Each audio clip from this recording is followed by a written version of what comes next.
Good evening. I'm TJ Anthony. Thank you for joining us for 21 Next. It is a busy Sunday night. As first, we're kicking off by talking about an arson investigation that's underway. A press conference just wrapped up within the past few hours now, and we have learned that District Attorney Fran Chardo did say a 38-year-old Harrisburg resident will be charged for the arson regarding Governor Josh Shapiro's mansion. So you're just taking a look at some new pictures we just got our hands on that really shows you the extent of that damage there that they had to comb through. Investigators had to work through today. Firefighters were battling those flames in the early hours of the morning. Around 2 a.m. is when the Harrisburg Bureau Fire Chief said they got that call to go to the governor's mansion.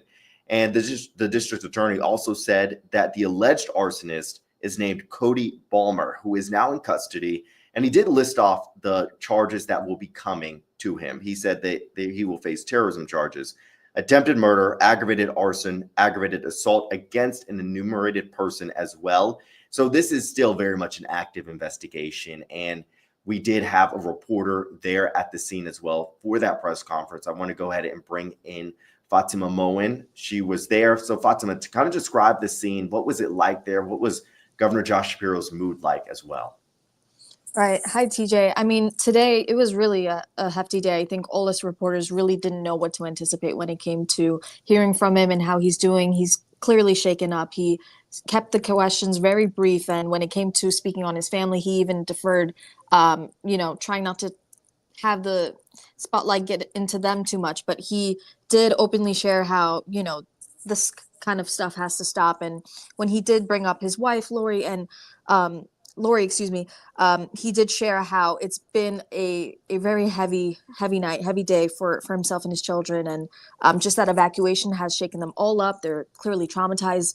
And he really just spoke to the media and said, please give me this time and space right now. I just like to spend some time with my family. Clearly, last night they celebrated a holiday. And again, they'll be celebrating that holiday tonight. So for him at this time, it really was really interesting to see how he's holding this press conference. He invited all the media, took on questions as much as he could, and you'll get to hear more from him tonight on how he's really doing.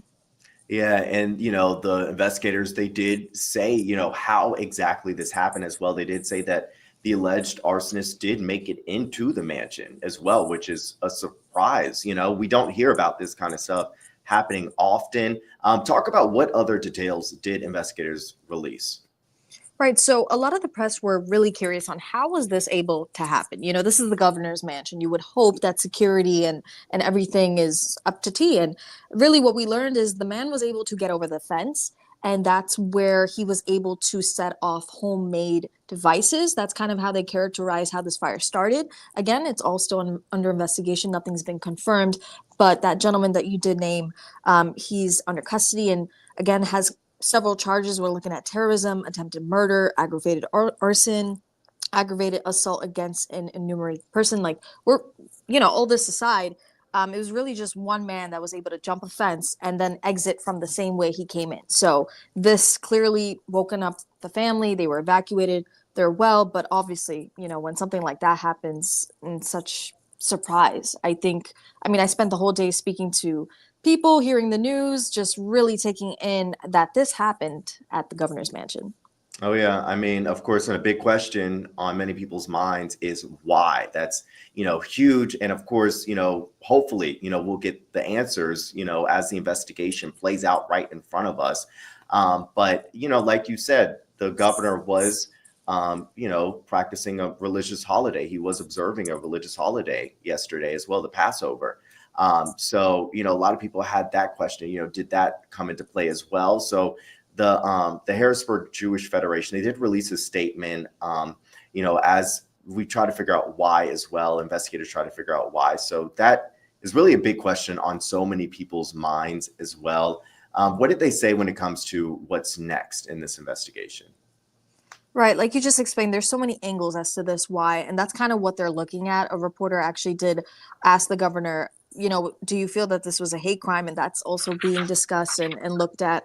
Again, nothing is off the table when it comes to what's going on. As of right now, we all have to wait and see where this investigation goes. Of course, PSP is involved. The governor also explained how several agencies jumped to his protection. And so we're really going to look out for, what comes from this investigation. There's no timeline as of right now. This could really just take several days or until the rest of the week. I really can't tell.